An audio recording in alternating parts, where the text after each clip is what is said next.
Anyway, ngayon punta naman po tayo, mga kababayan, dito naman po sa isa pang topic natin patungkol dito kay Kiko Barsaga. Alam ko naman na alam ninyo mga kababayan kung sino etong si Kiko Barsaga. Dahil eto po ang pagkakaalam ko parang ano ata parang lalapatan ata mga kababayan ng complaint. Diyan po mga kababayan sa House of Representatives dahil po sa mga pinagpupost nito na puro kalaswaan. Ngayon kung titingnan nyo mga kababayan, sino ba si Kiko Barsaga? Eto po yan Meow, meow, meow, meow. Meow, meow, meow, meow, meow. Kung pusa lang naman ang pag-uusapan, mayroon daw isang Congress Meow na sumisikat sa lungsod ng Dasmariñas, Cavite. Iba ang tirada niya sa kampanya. Minsan may pusa, minsan naman parang nasa Jurassic Park. Grabe no? Mula nang pumasok sa politika, naging bukas na libro sa publiko ang kanyang Ito yung kinakampihan ng mga DD-shit ngayon. Na sinasabi nila na kasing tapang daw ni Mayor Vico Sotto. Kita nyo naman yung pagkakaiba. Kung tutusin, nakakahiya nga na ihalin tulad dito mga kababayan, ikumpara ito kay Mayor Vico Sotto. Dahil si Mayor Vico Sotto mga kababayan, alam naman natin na maayos yon na mayor ng lungsod ng Pasig. Ay eto naman mga kababayan, si Kiko Barsaga, hindi nga natin alam kung ano ito. Diba? Hindi nga natin alam kung pasaan ang takbo ng isip nito. So ngayon kung titingnan nyo mga kababayan, pinapalabas kasi ng mga DD-shit na naka-target daw ng 4 ata o 3 etong si Kiko Barsaga kasi sinopla daw si Speaker Martin Romualdez, si Tito Sen, at eto daw si Senator Ping Lacson. Tapos ngayon bilib na bilib sila sa mga pinaggagawa nitong si Kiko Barsaga. Anyway, tuloy pa natin. Ng mga kakaibang kilos. Ayan Dahilan para punahin siya ng ilang netizens sa social media. Normal ba siya? Yung kilos kasi kakaiba. Special child yata to. Sir, that's very unusual, sir. Ano gagawin ng isang batang isip sa kongreso? Ayan mga kababayan, bago ikinukumpara nila kay Mayor Vico Sotto, putik. Ngayon, ano nga ba meron dito kay Kiko Barsaga? So pakinggan natin itong nakita nating balita galing po sa live ng News 5 Everywhere. Eto ay play na po natin mga kababayan. Maghahain ng ethics complaint ang National Unity Party laban sa tumiwalag nilang membrong si Cavite 4th District Representative Kiko Barsaga. Dahil mula sa Batasang Pambansa, nangunguna sa balita si News 5. Dahil sa mga pinagsasasabi ni Kiko Barsaga, tanggapin niya yung ethics complaint na isasampa ng kanyang mga dating kapartido sa NUP. House Correspondent Marian Enriquez.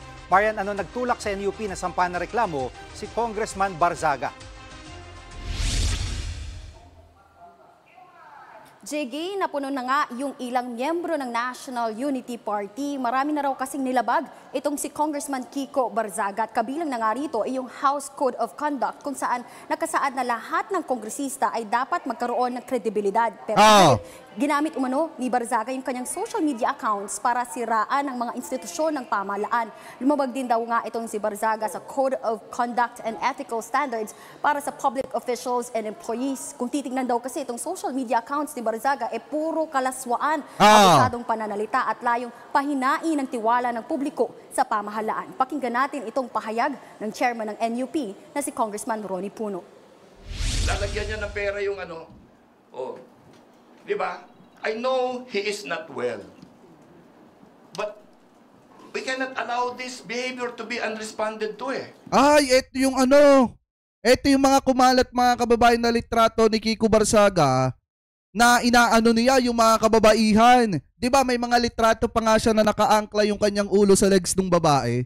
Tapos may mga litrato pa siya na kumakalat na mga kalaswaan mga kababayan. At saka yung pagiging nipo baby niya.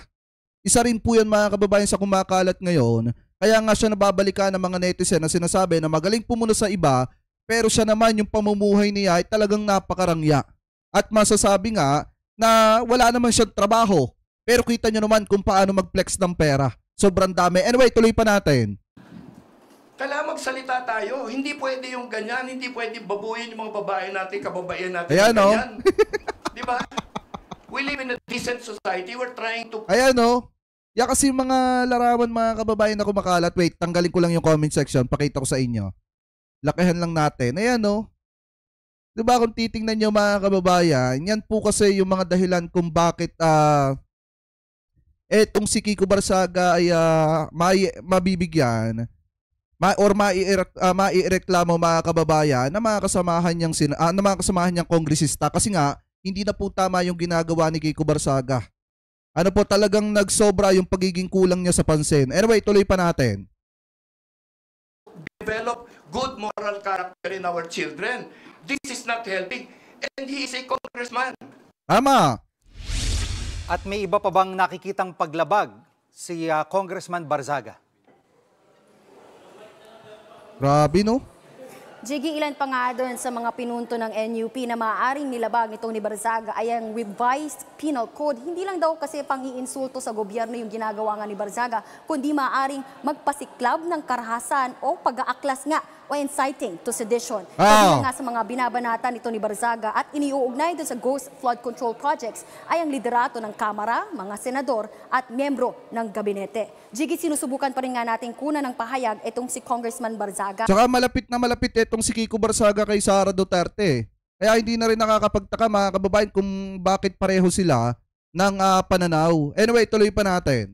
Wala pa siyang formal na pahayag pero sa isang FB post, sinabi niyang nagkakamali raw itong si DS Puno. Giit ni Barzaga, kapayapaan daw ang kanyang panawagan. Detached din daw ito si Puno sa pangkaraniwang tao kaya hindi niya alam kung ano yung hangganan o kung saan pwedeng gawin ng mga ordinaryong mamamayan para makakuha ng hustisya. Samantala, Jiggy, ayon naman doon sa House Rules, ilan nga doon sa mga sanctions na maaaring irekomenda ng House Ethics Committee kung sakali ay a censure o reprimand, maaari ring mag-suspend o ma-expel ang mambabatas. Yan ang latest dito sa Kamara. Balik sa Jiggy.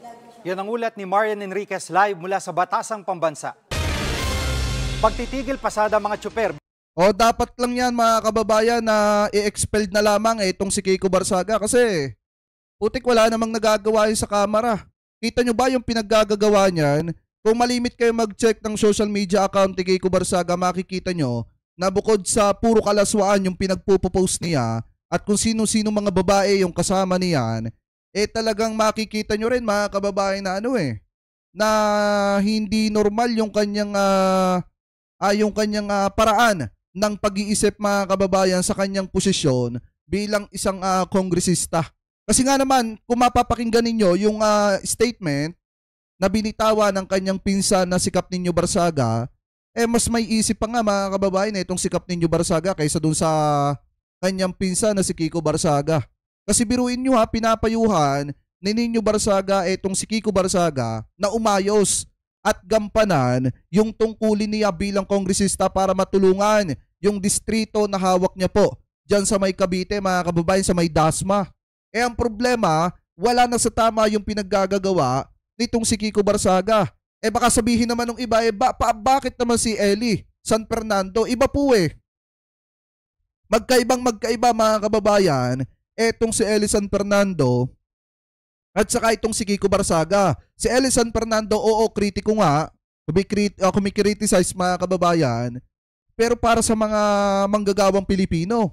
Pero ito mga kababayan, si Kiko Barzaga wala na sa lugar yung pinagsasasabi. Laban po dun sa iba na miyembro ng gabinete ni PBBM at laban dun sa iba mga kababayan na wala naman talagang kinalaman sa issue ng maanumalyang flood control. So ngayon, ang tingin ko dito, may nagmamaniubra na mas mataas na politiko dito po kay Kiko Barzaga mga kababayan para magkalat ng ganyan at ipahiya ang liderato ng Kamara. So kayo, mga kababayan, ano po masasabi ninyo? Hingil po dito kay Kiko Barzaga sa inyong palagay. Dapat po ba mga kababayan na ma-expelled na lamang po ito bilang kongresista at mawala na po ito sa Kamara? Kasi isang malaking kahihiyan lamang po ito ng Kamara mga kababayan at ito po ay wala nang sa maayos na direksyon yung kanyang pinagsasasabi. So comment below na lamang po kung ano po masasabi nyo. Hingil po dyan.